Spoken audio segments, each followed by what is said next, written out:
How's it going? This is Fox back again for sound design tutorials. Carrying on with our overview of Heavyocity C tools. This is part 2. We're going to be going over the second ensemble out of the 3 that you get. This is called Clique. It's a cross between a pulse width mod oscillator, a sort of string impersonator, and a little percussion oscillator. It's very, very versatile. This is by far my favourite out of the 3 ensembles that you get. It's very, very good at making analog pad sounds. It's got some really unique sort of routing options and the way that you can split the keyboard. It's very, very cool. At the minute I've just got a basic pulse width odd oscillator turned on. We need to talk about the routing on this before we get going with the sounds. It's very, very, very cool and very intuitive. You can split the keyboard anywhere you want, in half, in two, however you want to call it. You can set the division by this highlighted key here on the keyboard. At the minute I've got this high and low options for this oscillator.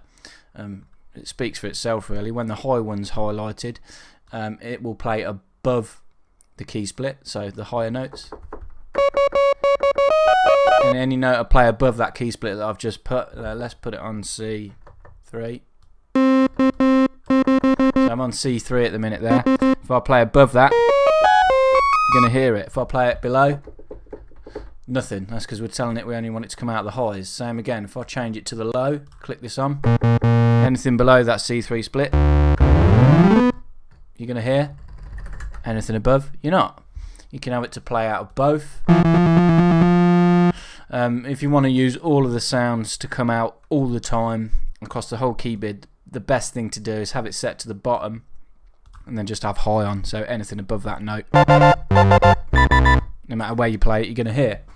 Very, very cool. That being said, there is a mixer over here, the way you can change what comes out of the direct, the resonators and the filter. We'll get to that later on. That's a bit more in depth. So once you've set up your key split, what I've been doing, I like to have all my sounds coming out of one sound source covering the whole keyboard. That's just how I work. I'm used to subtractive synthesis and synthesizers that don't give you this keyboard split option, but it's a unique tool if you want to sort of have the pulse width mod coming out one end and the string ensemble coming out the other. I'll just show you that quickly. So if we say we want the pulse width mod os to cover the high ends after C3, if we want these strings to cover the lows below C3,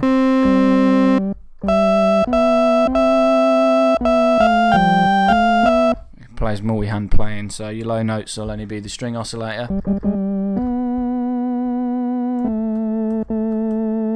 your high notes, the pulse width mod oscillator. Very cool, very, very useful. But for now we're just going to go over all the oscillators, and then we'll work our way through the mods and the resonators, the delay, phaser, ensemble. There's a lot going on in this one. Might not look like it, but it has a lot of sonic capability. I've got this Ableton tuner in this window here, you can see, just to show you how good a job they've done of emulating old analog synths. Now, bearing in mind I've got no modulation on, no rate on the pulse width mod. The width, let me just pull this back down to the bottom. No mod on the width. You can see the sort of little slight pitch drift you get and the slight movement which old analog synths used to get. Little inconsistencies. It's ranging only up to a cent, only up to 1 cent. But when you play a chord, I don't know about you, but you can hear a slight bit of movement, which those analog synths are famous for. So yeah, excellent job on whatever synth they based it on. They really have done a good job of making it sound as analog as possible. So this pulse width mod oscillator, what is it? It's just a square wave, one oscillator, one voice if you like. You've got quite a lot of control over what you can do with it. Typical thing that you used to do with these analog synths is modulate the pulse width. The pulse width is the note length of the square wave. It changes from a thin to basically a full square with this width knob. You can hear it getting thinner to the point where it's totally nothing, where it's on and off so fast that you can't hear it. You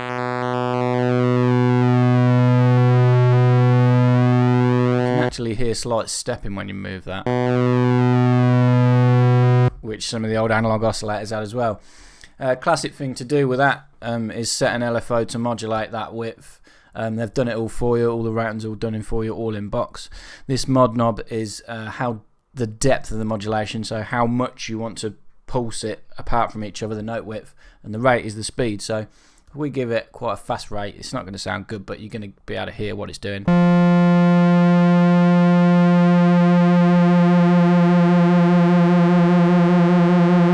When it's really fast, it almost changes the pitch.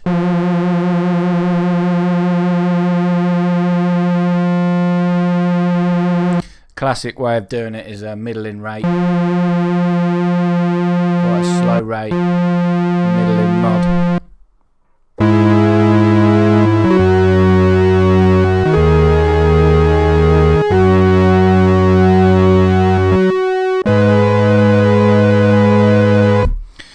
Very easy to get a rich, thick sound going straight away.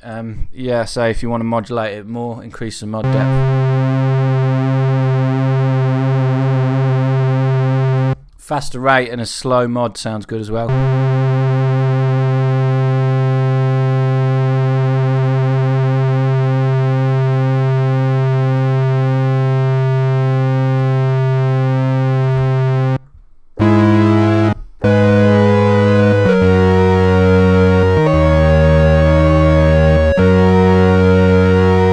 So yeah, that's your basic pulse width mod oscillator. It does exactly what it says. You've also got control over the tune. You can go an octave either way of your starting note. Or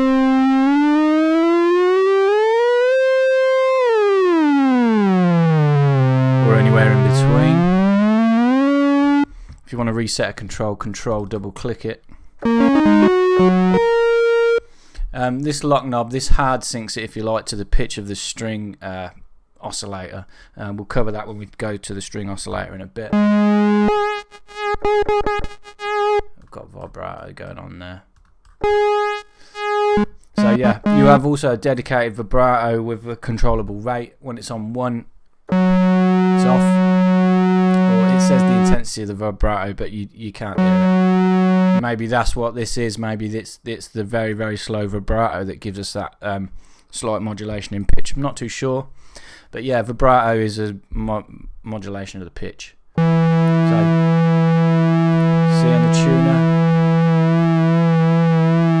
the rate, you've got 2 controls. You've got 3 settings for the depth of the vibrato, from extreme to middle. So very slight or off, and then the rate controls the speed.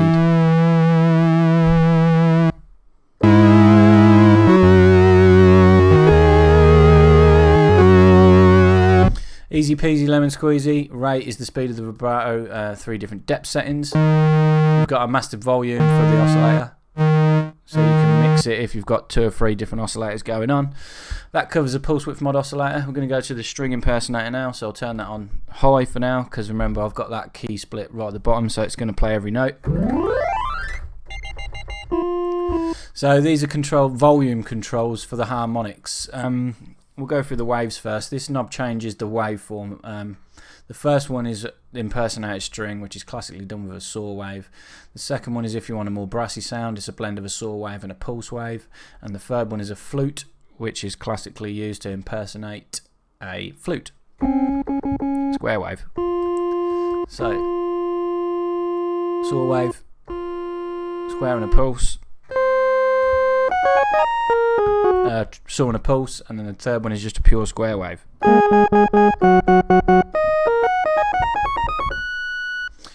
You've got the same vibrato, exactly the same as the one that we had in the pulse width mod. So the rate, depth, and rate. So these are the individual volume controls for the harmonics that you've got going on. It says here, controls the level of the fundamental. So the fundamental is the lowest harmonic. It's the main one that gives the sound its pitch. The next one is obviously the second harmonic, 1 octave above. If we turn it all off, you've just got the fundamental. You've just got the one note. This one brings in an octave higher. This one is an octave and a fifth above to give it a more chorded feel.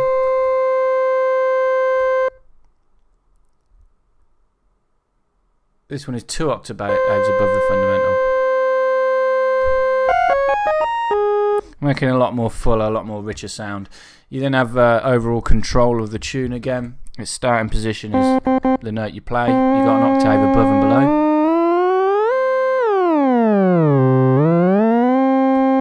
Control double click to reset it. Having control over these harmonics is great, really, because if you just want a nice real thin sound, you can just have the initial harmonic volume on its own, then pitch it up. If we bring in then the pulse width mod oscillator,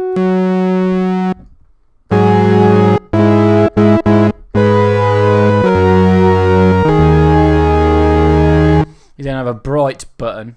Does exactly what it says on the knob. It toggles a filter on and off to control the high frequencies of the sound. So when it's off, the filter is on. When you turn it on, it turns the filter off, which makes it a lot brighter.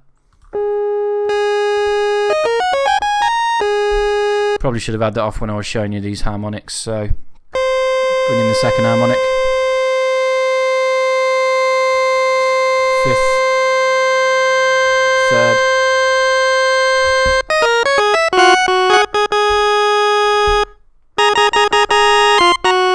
So very easy to build up a nice stringy sound, especially with the tremolo vibrato effect.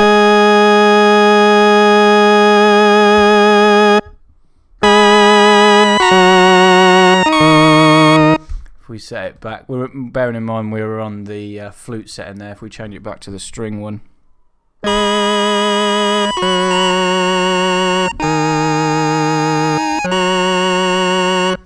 Very cool when you mix it in with the other oscillator. We'll turn that off for now. We then have a percussion sound.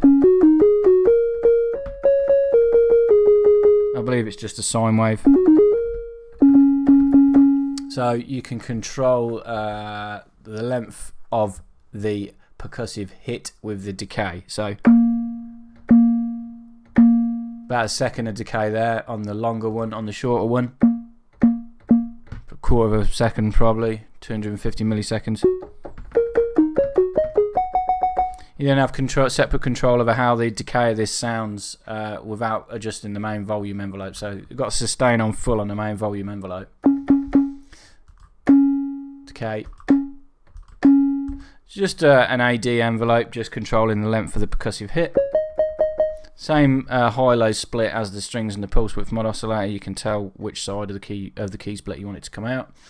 This poly envelope is two different envelopes. I'll just read it out to you. It's real straightforward. When it's on one mode, the envelope will only re-trigger with the first note played. So if you play multiple, if you hold the first note down, let's do a longer decay.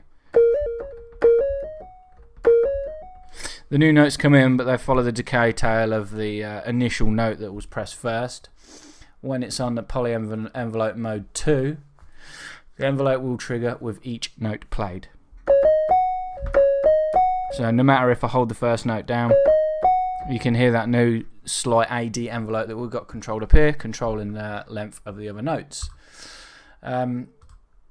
This low priority gives priority to the lower note when playing notes in succession over that decayed envelope. In regards to the pitch, real straightforward. The last note played sets the percussion pitch on one. Second one, the lowest note held. So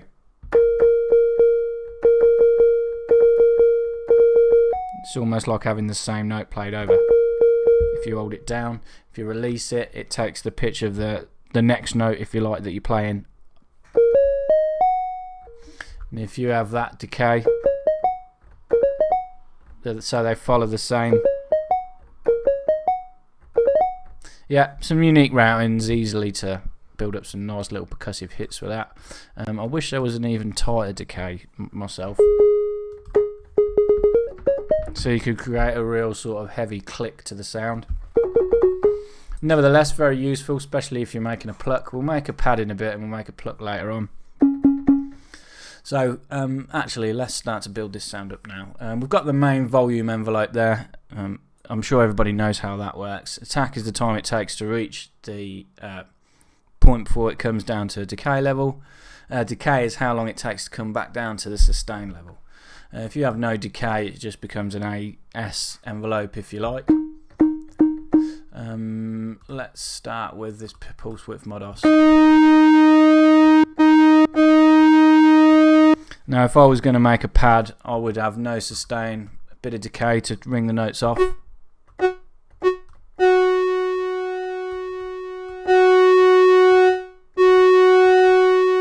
When you have sustain on, the decay acts as a release. So sustain on full, decay is almost like your release time. We want a bit of an attack creeping us in, so if you're making a pad, you don't want the sound to come in too abrupt.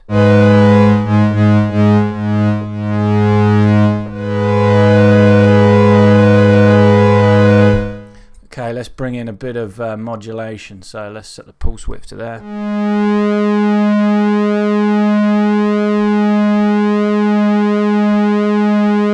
Slow that speed down. Tiny bit of vibrato on the slower rate.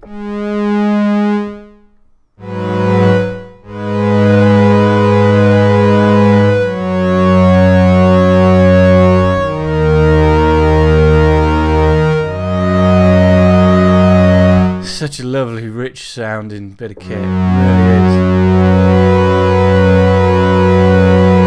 is. Sounds awesome. So, sounds really, really, really, really good, the pulse width oscillator. You could just use that on your own just to make a pad.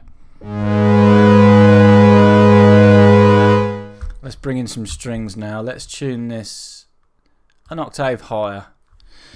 Let's click on the highs, because remember we've got the key split low, so it's going to play everything. Let's make it bright again so we really get the feel of those higher notes. Bring the volume down. We'll do away with the vibrato on these higher notes. Bring the volume down. Also bring the lower fundamental volume right down. We're going to use the pulse width oscillator to take care of the lower part of the sound. Let's try this slow, the bit of vibrato, a bit of a more vibrato, but on the slower rate.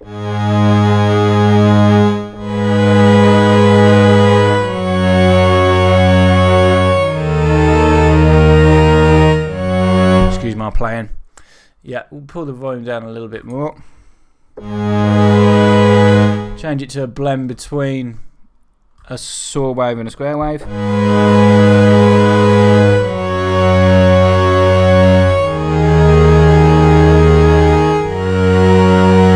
Bring the volume down even a little bit more. Just give us a little some subtle highlights. We won't use a perk oscillator as it's a pad for this. So we've made a basic pad there with a volume envelope. I always like to bring in a filter envelope as well. Now's probably time to talk about this mixer section. At the minute we've been playing everything through this direct out button, so all the sounds are just going into the amp envelope and then out. Real basic. You've got a separate mixer section for this resonator bank, which we'll go over in a bit, and also the filter section. Now if you want everything to come out of the filter section, you're going to need to not route anything to the direct section and just having it come out the filter section. Simple as that. Got some LFO going on there, we'll turn that off. So it's a low pass filter, quite a resonant low pass filter as well if you want to boost it.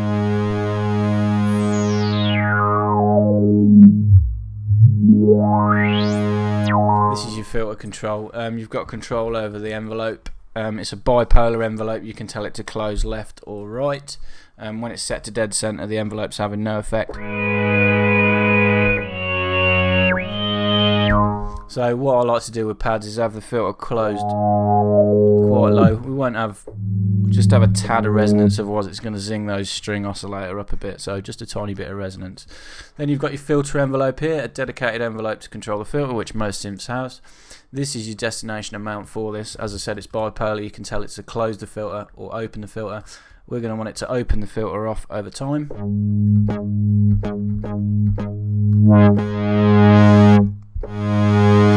If we sort of aim for the same sort of attack time and decay time as the volume envelope. As the volume increases, it's going to bring the filter sweep in.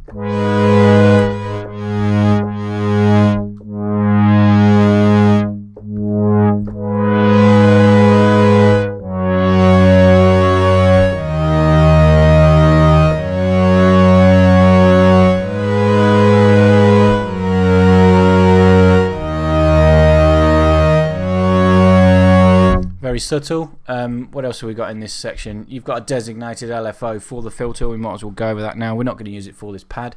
Same again, destination amount.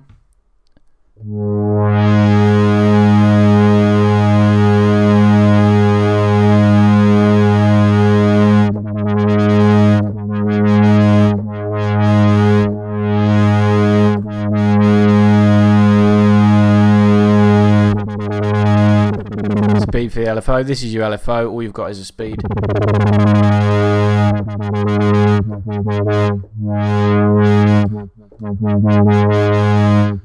This LFO knob controls the amount. The filter LFO modulates the cutoff frequency. I don't know whether this is bipolar or not. I don't think it is. No, this is just amount. It must always be positive because it is a low pass filter. I take it. It thinks you're always going to want to open it, which you will. So we will use a little bit.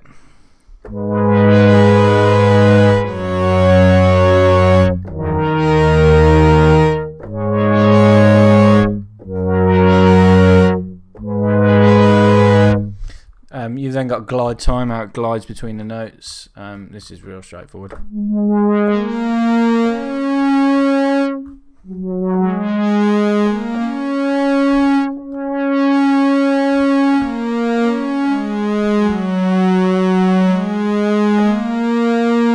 Key tracking controls the key tracking of the cutoff. The higher you play, the higher it opens. I'm not going to show you that because we're making a pad, but that's real straightforward. Glide time is really self-explanatory. So yeah, that covers the LFO and the low pass filter.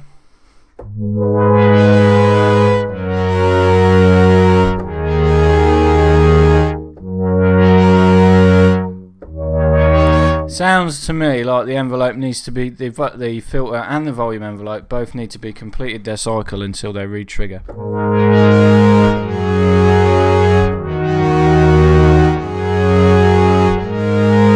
If you keep playing over and over and over quickly until the filter's finished its sweep, it's not going to re-trigger. If you let go, let it tail off, it's going to restart that filter envelope and the volume envelope again. Very cool. Yeah, volume envelope, filter envelope we've covered, filter LFO, low pass filter we have covered.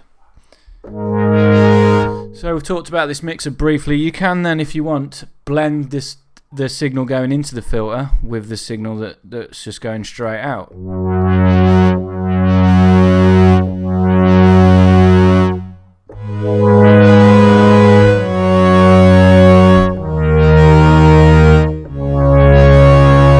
Which I would definitely like to do on a sound like this if I had the option. You get it's almost like a send for the filter, if you like, a mix for the filter. If you have the direct on full, you're still going to hear the filter behind it. If you have less of the direct, obviously the filter is going to be more prominent. Okay, we'll turn the filter section off for now. We'll have everything just coming out of the direct, and then we'll talk about this resonator bank. We'll have everything coming out of the resonator bank actually. It's easier to explain it then. So turn the volume for this down. Again, the mixer section, everything, the highs above that split coming out of the resonator. You're not going to hear nothing at the minute because I've got all three gains down. This is very, very, very cool. I've never seen this on any synth before. I understand what resonators are. They're just resonant filters at different frequencies that you can control the frequency of. Some synths like Absinthe have a resonator effect. There's a resonator effect inside Ableton, I believe. So yeah, all this is three separate filters. You can choose them independently of each other. You can have 3 low passes if you want, 3 band passes or 3 high passes, controlled by this button at the bottom. You then have control over the frequency, emphasis, which is resonance, and the volume of these filters. So if we want to just play everything just through a low pass filter, boost the gain. I wouldn't like to guess at what point the cutoff is. Let's play a high note and then we'll see. Let me just put a quick EQ8 on this. We'll go back to scene 1. And we'll build the filter down.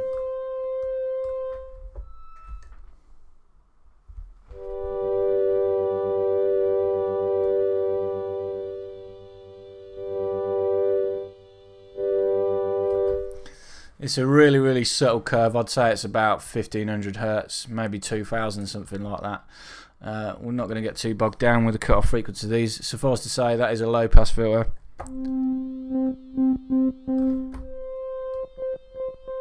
With a gain. Emphasis is your resonance. This one now is set to a bandpass filter. We can blend this with the low pass filter. Sweep the frequency of that bandpass filter. Same with the high.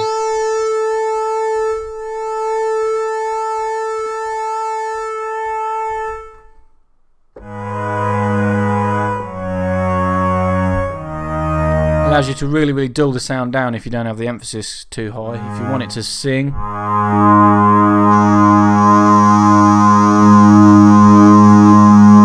to a bandpass as well.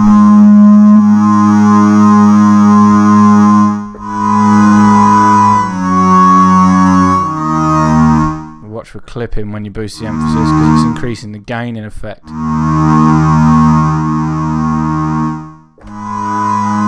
So yeah, you can have everything just coming out of the resonator bank, which is those 3 filters. You can have everything coming out of the filter, or you can have a blend of all 3, which we will do. Really big, thick, rich sound now.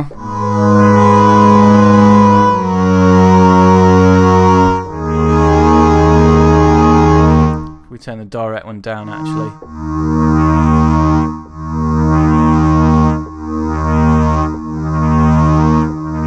Resonator one, so the filter is more prominent.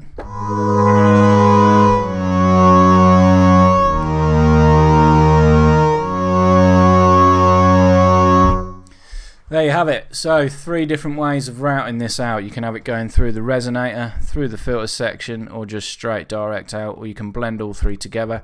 Although you can send individual sounds into each key split, if you wanted to send them all into if you want to send all sounds into the main bulk of it and then choose your routing here, you can do so. Whether you want them high or low or vice versa.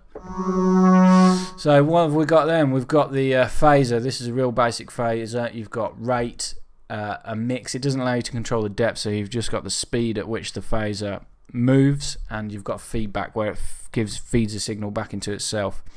To show this, we will have it on direct out. We'll just use the PWM oscillator. So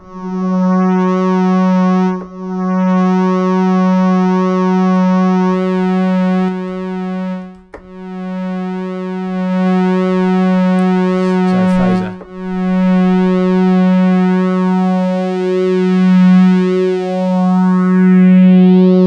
It's about half a bar the rate, I would say, which is pretty standard if you're going to use it to thicken your sounds up.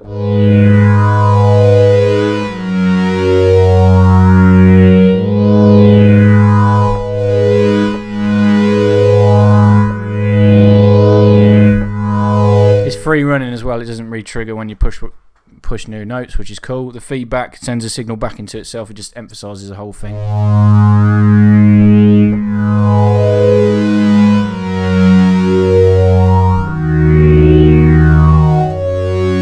Increase the rate of the pulse width mod.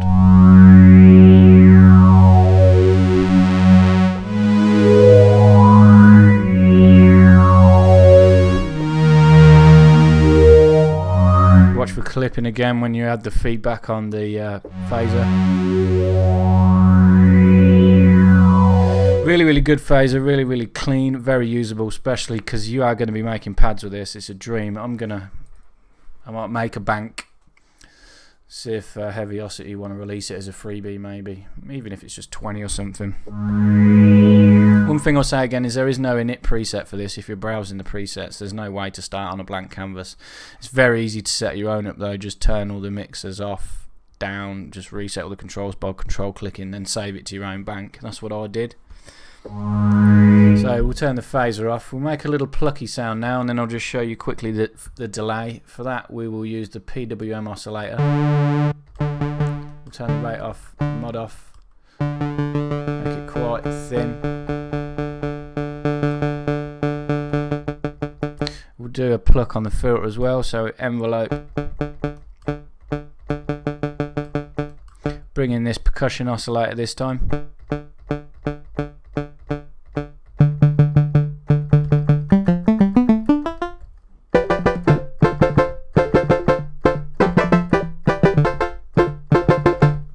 Very easy to create a nice plucky sound. Bit of resonance.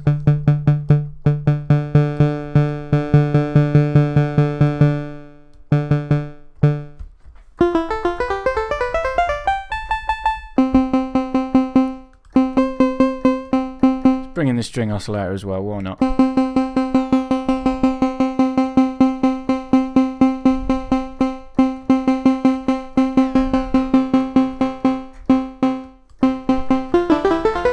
So yeah, a delay, tempo delay, real straightforward. Your divisions left over right, 1 over 0 and 2 over 0. It's not pretty. You want 1 over 0 and 4 over 0. Turn it on. It is a send. Faster, the bigger, smaller division you go there. 1 over 2, 1 over 4 is classic.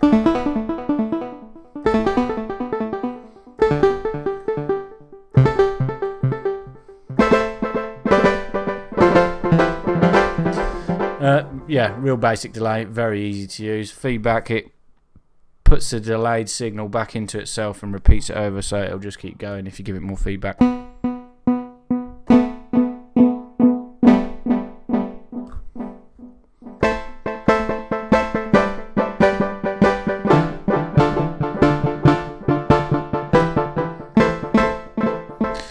Obviously, smaller divisions you go, the faster the pulse.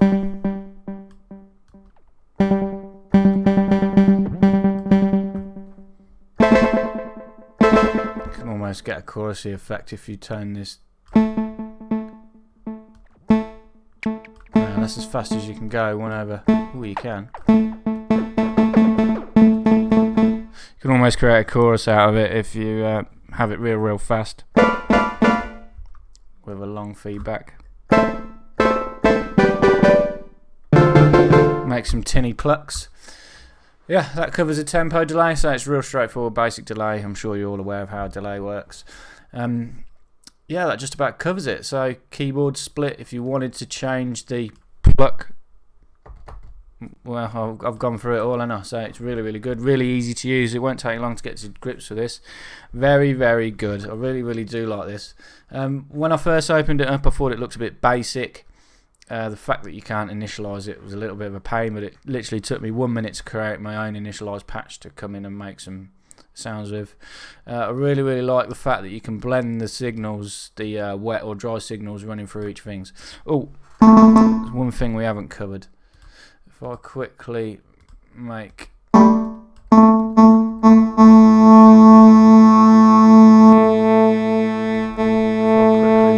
pad again.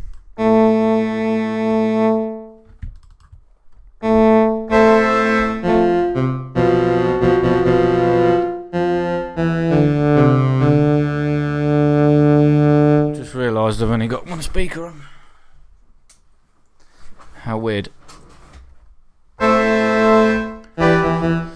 So yeah.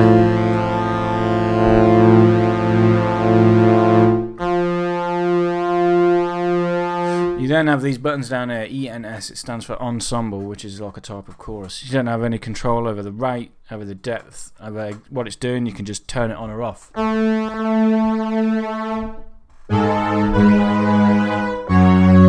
Delay's still on, isn't it? That's why it sounds weird.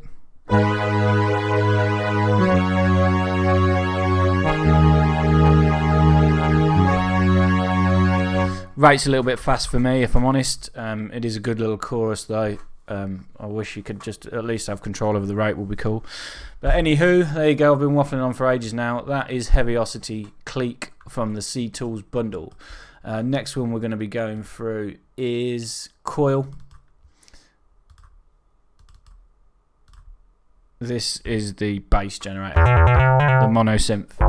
Very cool. Again, quite basic, but listen to that. Very, very rich, good analog sounding synth. Make sure you subscribe to this if you've enjoyed this or any of my other tutorials. Plenty more overviews and reviews to come. Thanks for watching. Cheers.